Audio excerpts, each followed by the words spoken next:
నాకు ధర్మాన్ బ్రదర్స్ మీద నాకు అప్పుడు ప్రసాద్ గారు మినిస్టర్గా ఉంటుండగా ఆయన మీద నేను గెలిచాను.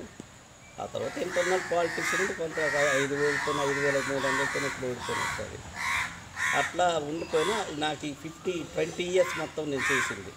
ఈ 20 ఇయర్స్లో కూడా నాకు 45,000 నాకు మినిమం ఓట్ బ్యాంక్ ఉండేది. అప్పుడు 1,00,000 ఓట్లు పోల్ అయితే నాకు 45,000 వస్తే 6,000-7,000 ఆ పెరిగిన ఓటర్ శాతంలోనే నాకు తేడా.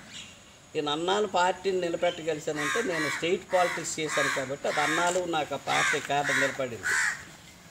ఇప్పుడు జరిగిన పరిస్థితి ఏంటంటే ఇప్పుడు ఆ సీనియర్స్ ఎవరైతే మొదటి నుంచి నేను 20 సంవత్సరాలలో కంటిన్యూ అయినదే పార్టీ వాళ్ళు నేను పార్టీలో ఉన్నా లేకపోయినా కూడా పార్టీని అట్లా వాళ్ళు బ్రతికించుకొస్తున్నారు.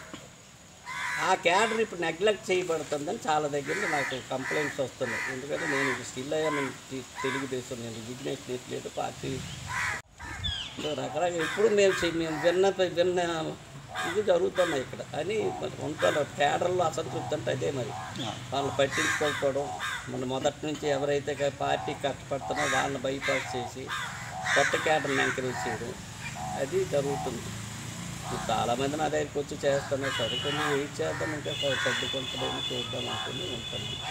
బట్ మేము మాత్రం ఎక్కడ దేనికి కంటెస్ట్ చేస్తామని చెప్పకపోయినా పాలిటిక్స్లో మా అబ్బాయి ఉండడం అనేది నేను నిర్ణయించుకున్న దానిలో పద్ధతి.